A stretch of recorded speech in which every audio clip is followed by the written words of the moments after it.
नमस्कार। आकाशवाणी से समाचार संध्या के साथ मैं लवली निगम।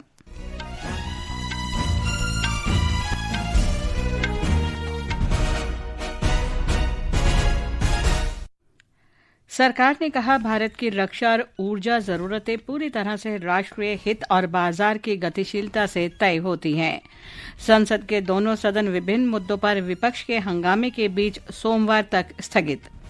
सरकार ने दोहराया, पाकिस्तान के साथ किसी भी लंबित मुद्दे पर चर्चा केवल द्विपक्षीय आधार पर होगी। 71वें राष्ट्रीय फिल्म पुरस्कारों की घोषणा, शाहरुख खान और विक्रांत मैसी सर्वश्रेष्ठ अभिनेता तथा रानी मुखर्जी सर्वश्रेष्ठ अभिनेत्री। लक्ष्य सेन और तरुण मन्नेपल्ली मकाऊ ओपन बैडमिंटन के सेमीफाइनल में। और ओवल में इंग्लैंड के साथ 5वें और अंतिम क्रिकेट टेस्ट मैच में भारत ने पहली पारी में 224 रन बनाए। और अब समाचार विस्तार से। विदेश मंत्रालय ने कहा है कि भारत की रक्षा आवश्यकताओं का स्रोत पूरी तरह से देश की राष्ट्रीय सुरक्षा आवश्यकताओं और रणनीतिक आकलन से निर्धारित होता है।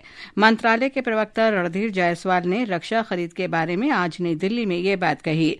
प्रवक्ता ने ऊर्जा स्रोतों के संबंध में कहा कि भारत बाजार में उपलब्ध वस्तुओं और वर्तमान वैश्विक परिस्थितियों के अनुसार कार्य करता है। भारत रूस संबंधों पर श्री जायसवाल ने कहा कि विभिन्न देशों के साथ द्विपक्षीय संबंध अपने अपने गुणों पर आधारित होते हैं और इन्हें किसी तीसरे देश की नजर से नहीं देखा जाना चाहिए। Our ties with any country or all the ties that we have with various countries, they stand on their own merit and they should not be seen from the prism of a third country. As far as India-Russia relations are concerned, we have a steady and time-tested partnership. Shri Jaiswal ने कहा कि भारत और America साझा हितों, लोकतांत्रिक मूल्यों और लोगों के बीच मजबूत संबंधों पर आधारित एक व्यापक वैश्विक रणनीतिक साझेदारी साझा करते हैं। उन्होंने विश्वास व्यक्त किया कि ये संबंध आगे बढ़ते रहेंगे। India and the United States share a comprehensive global strategic partnership anchored in shared interests, democratic values, and robust people-to-people ties. This partnership has weathered several transitions and challenges. We remain focused on the substantive agenda that the two countries have committed to and are confident that the relationship will continue to move forward. पूर्व अमेरिकी उप वाणिज्य मंत्री Raymond विकरी ने कहा है कि दुनिया की सबसे तेजी से बढ़ती अर्थव्यवस्था के रूप में भारत की स्थिति उसे टैरिफ के दबावों के खिलाफ मजबूती से खड़े होने और अपने दीर्घकालिक हितों की रक्षा करने वाली नीतियों को अपनाने का भरोसा देती है। अमेरिकी राष्ट्रपति डोनाल्ड ट्रंप के प्रस्तावित टैरिफ उपायों के प्रभाव पर उन्होंने कहा कि ट्रंप की व्यापार नीतियों की अप्रत्याशित प्रकृति दीर्घकालिक योजना बनाना मुश्किल कर देती है। श्री विकरी ने कहा कि भारत के प्रति ट्रंप का रुख उसकी आर्थिक क्षमता के प्रति असमान और अदूरदर्शी दृष्टिकोण को दर्शाता है, जो मध्यम या दीर्घकालिक साझेदारी के लाभों को पहचानने में विफल रहता है। सरकार ने कहा है कि पाकिस्तान के साथ किसी भी लंबित मुद्दे पर चर्चा केवल द्विपक्षीय आधार पर होगी। लोकसभा में एक लिखित उत्तर में विदेश राज्य मंत्री कीर्तिवर्धन सिंह ने भारत ने अमेरिका के राष्ट्रपति समेत सभी देशों से ये बात स्पष्ट कर दी है। उन्होंने बताया कि ऑपरेशन सिंदूर के दौरान भारत और पाकिस्तान के बीच सैन्य कार्रवाई रोकने पर सीधी बातचीत हुई है। युद्ध विराम का अनुरोध पाकिस्तान ने किया था। विदेश राज्य मंत्री कीर्तिवर्धन सिंह ने कहा है कि सरकार हिंद महासागर क्षेत्र में भारत की सुरक्षा और आर्थिक हितों को प्रभावित करने वाले सभी घटनाक्रमों पर बारीकी से नजर रखती है और देश के हितों की रक्षा के लिए उचित कदम उठाती है। लोकसभा में आज एक लिखित उत्तर में उन्होंने कहा कि हिंद महासागर क्षेत्र के देशों के साथ भारत के संबंध व्यापक और दीर्घकालिक हैं। संसद में बिहार में मतदाता सूची विवाद को लेकर जारी गतिरोध के बीच विपक्ष के हंगामे के कारण दोनों सदनों की कार्यवाही सोमवार तक स्थगित कर दी गई है। राज्यसभा और लोकसभा की कार्यवाही विभिन्न मुद्दों पर विपक्षी सदस्यों की नारेबाजी के बीच कई स्थगनों के बाद दिन भर के लिए स्थगित कर दी गई। लोकसभा अध्यक्ष ओम बिरला ने विपक्ष से प्रश्नकाल चलने देने की अपील करते हुए कहा कि एक महत्वपूर्ण कार्य है और विपक्ष को इसमें अवश्य शामिल होना चाहिए।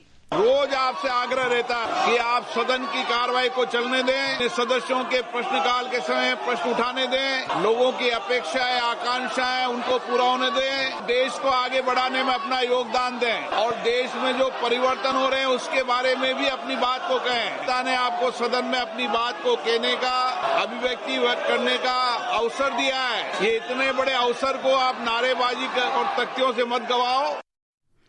संसदीय कार्य मंत्री किरेन रिजिजू ने संसद की कार्यवाही बाधित करने के लिए विपक्षी दलों की आलोचना की। उन्होंने भारतीय अर्थव्यवस्था पर कांग्रेस नेता राहुल गांधी के बयान की भी कड़ी आलोचना की है। नई दिल्ली में श्री रिजिजू ने कहा कि राहुल गांधी बार बार देश विरोधी बयान दे रहे हैं और ये सही नहीं है। संवैधानिक संस्था को डिस्क्रेडिट करने के लिए मैलिशियस कैंपेन जो चला रहा है, ये भारत के लोकतंत्र पर हमला है। राहुल गांधी जी देश के खिलाफ जो बोल रहे हैं वो अब कांग्रेस पार्टी में भी और अपोजिशन पार्टी में भी कई लोग अब अंदर अंदर विरोध करने लग गया है और कुछ लोग तो कहना शुरू कर दिया है कि राहुल गांधी बहुत खतरनाक खेल खेल रहा है, देश के विरुद्ध जो काम कर रहे हैं, देश का छवि को नुकसान पहुंचा रहा है। भाजपा प्रवक्ता संबित पात्रा ने आरोप लगाया है कि वर्ष 2008 के मालेगांव विस्फोट मामले के बाद कांग्रेस ने देश में भगवा आतंकवाद का झूठा प्रचार करने की कोशिश की थी। नई दिल्ली में श्री पात्रा ने कहा कि ऐसा पूरी तरह से तुष्टीकरण और वोट बैंक की राजनीति के लिए किया गया था। जिस प्रकार से देश में भगवा आतंकवाद के नैरेटिव या विमर्श को फैलाने की कोशिश कांग्रेस की सरकार ने की थी और जिस प्रकार से खास करके गांधी परिवार की चेष्टा थी कि हिंदुओं को अपमानित किया जाए, कल मालेगांव ब्लास्ट पर जो वर्डिक्ट आया कोर्ट का, उसके पश्चात यह विमर्श, यह नैरेटिव औंधे मुंह गिरा है। ये समाचार आकाशवाणी से प्रसारित किए जा रहे हैं। ताज़ा समाचार जानने के लिए आप हमारे सोशल मीडिया हैंडल x@AI या न्यूज हिंदी को फॉलो कर सकते हैं। 71वें राष्ट्रीय फिल्म पुरस्कारों की घोषणा कर दी गई है। निर्णायक मंडल के अध्यक्ष आशुतोष गोवारीकर ने बताया कि शाहरुख खान और विक्रांत मैसी को सर्वश्रेष्ठ अभिनेता, रानी मुखर्जी को सर्वश्रेष्ठ अभिनेत्री का पुरस्कार दिया जाएगा। Best Actress in a Leading Role goes to the Hindi film Mrs. Chatterjee vs. Norway. The actress is Rani Mukherjee. Best Actor in a Leading Role is a shared award. The first one going to the Hindi film Jawan, actor Shah Rukh Khan. The second shared award is for the Hindi film 12th Fail. The actor is Vikrant Massey. 12th fail को सर्वश्रेष्ठ film का राष्ट्रीय पुरस्कार और कटहल अ jackfruit mystery को सर्वश्रेष्ठ Hindi film का पुरस्कार दिया जाएगा। ब्यौरा हमारे संवाददाता से। हिंदी फिल्म रॉकी और रानी की प्रेम कहानी को सर्वश्रेष्ठ लोकप्रिय फिल्म और सैम बहादुर को राष्ट्रीय, सामाजिक और पर्यावरणीय मूल्य को बढ़ावा देने वाली सर्वश्रेष्ठ फीचर फिल्म का पुरस्कार प्रदान किया जाएगा। तमिल फिल्म वाती में संगीत के लिए GV प्रकाश कुमार को सर्वश्रेष्ठ संगीत निर्देशन का पुरस्कार दिया जाएगा। हिंदी फिल्म जवान में गीतों के लिए शिल्पा राव और तेलुगु फिल्म बेबी के लिए PVSN रोहित को सर्वश्रेष्ठ पार्श्व गायक का पुरस्कार मिलेगा। मलयालम फिल्म पूकलम को सर्वश्रेष्ठ संपादन का पुरस्कार, मराठी फिल्म नाल 2 को सर्वश्रेष्ठ बाल फिल्म का पुरस्कार और द केरल स्टोरी को सर्वश्रेष्ठ छायांकन का पुरस्कार प्रदान किया जाएगा। उत्पल दत्त को सर्वश्रेष्ठ फिल्म समीक्षक पुरस्कार से सम्मानित किया जाएगा। अनुपम मिश्र, आकाशवाणी समाचार, दिल्ली। निर्वाचन आयोग ने उपराष्ट्रपति पद के चुनाव कार्यक्रम की घोषणा कर दी है। चुनाव की अधिसूचना 7 अगस्त को जारी की जाएगी। चुनाव 9 सितंबर को और मतगणना भी इसी दिन होगी। एक रिपोर्ट। पिछले महीने उपराष्ट्रपति पद से जगदीप धनखड़ के इस्तीफे के बाद यह चुनाव आवश्यक हो गया है। यह 17वां उपराष्ट्रपति पद के लिए चुनाव होगा। उपराष्ट्रपति का चुनाव एक निर्वाचक मंडल द्वारा किया जाता है जिसमें लोकसभा और राज्यसभा के सदस्य शामिल होते हैं। चुनाव की अधिसूचना इस महीने की 7 तारीख को निर्वाचन आयोग द्वारा जारी की जाएगी और इच्छुक उम्मीदवार इस महीने की 21 तारीख तक अपना नामांकन दाखिल कर सकते हैं। नामांकन पत्रों की जाँच 22 अगस्त को होगी, जबकि नाम वापस लेने की अंतिम तिथि इस महीने की 25 तारीख होगी। मतगणना 9 सितंबर को होगी। सकलैन अख्तर, आकाशवाणी समाचार, दिल्ली। निर्वाचन आयोग ने बिहार में विशेष गहन पुनरीक्षण अभियान के अंतर्गत तैयार प्रारूप मतदाता सूची प्रकाशित कर दी है। हमारे संवाददाता ने बताया कि सूची से हटाए गए या छूटे पात्र मतदाता 1 सितंबर तक अपना नाम सूची में शामिल करने के लिए दावे और आपत्तियां दर्ज कर सकते हैं। निर्वाचन आयोग द्वारा आज प्रकाशित मतदाता सूची के ड्राफ्ट में कई जिलों में बड़ी संख्या में वोटर्स के नाम हटाए गए हैं। राज्य के 38 जिलों में सबसे अधिक 3,95,000 मतदाताओं के नाम पटना जिले में प्रारंभिक मतदाता सूची से बाहर हो गए हैं। आयोग ने कहा है कि SIR अभियान के दौरान राज्य में 22,34,000 मतदाता मृत पाए गए, जबकि 36,28,000 से अधिक मतदाता वैसी श्रेणी के हैं जो अपने निवास क्षेत्र छोड़कर दूसरे स्थानों पर स्थायी रूप से चले गए हैं या BLO द्वारा घर सर्वे के दौरान उनके ठौर ठिकाने का पता नहीं चल पाया। 7 लाख से अधिक मतदाताओं के नाम 2 विधानसभा क्षेत्रों में दर्ज पाए गए हैं। धर्मेंद्र कुमार राय, आकाशवाणी समाचार, पटना। ये समाचार हमारी वेबसाइट www.newsonair.gov.in और हमारे न्यूज़ ऑन AIR ऐप पर भी उपलब्ध हैं। रक्षा मंत्री राजनाथ सिंह ने आज कहा कि सशस्त्र बल मुख्यालय AFHQ नागरिक सेवाओं ने हमेशा देश के रक्षा ढांचे को मजबूत करने के लिए काम किया है।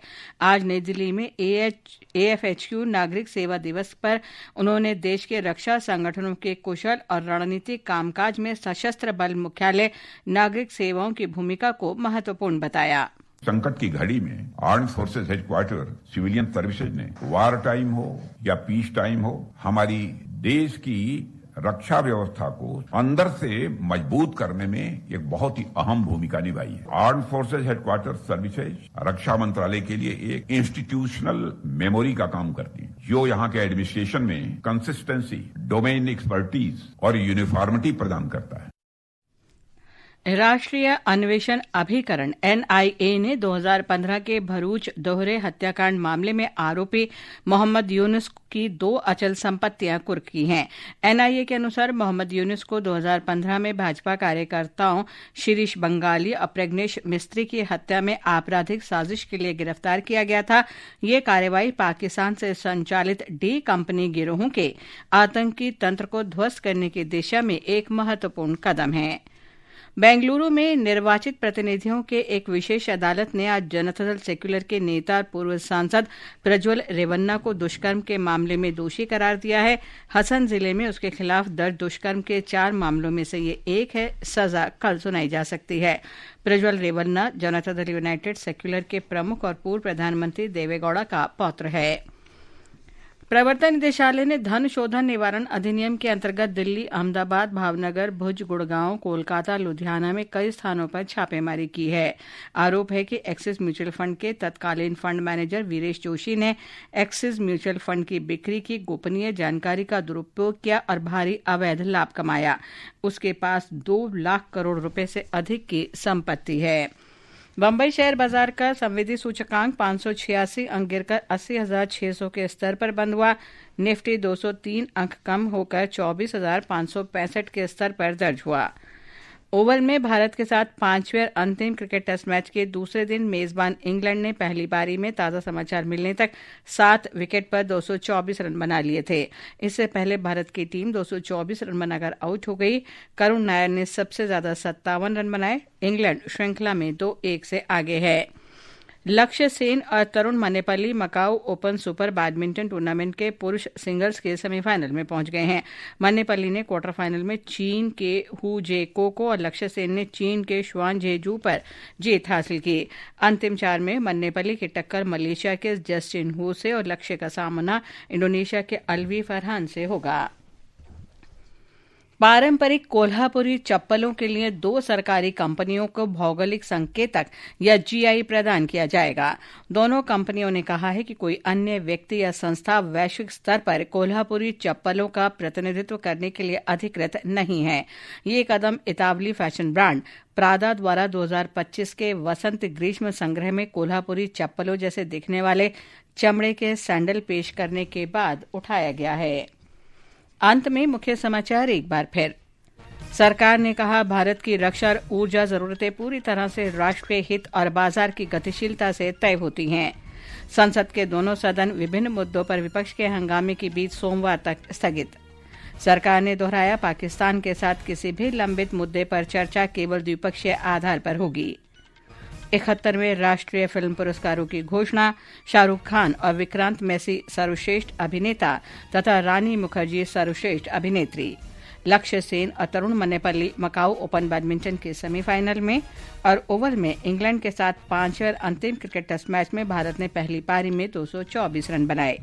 इसके साथ ही समाचार संध्या का ये अंक समाप्त हुआ। नमस्कार।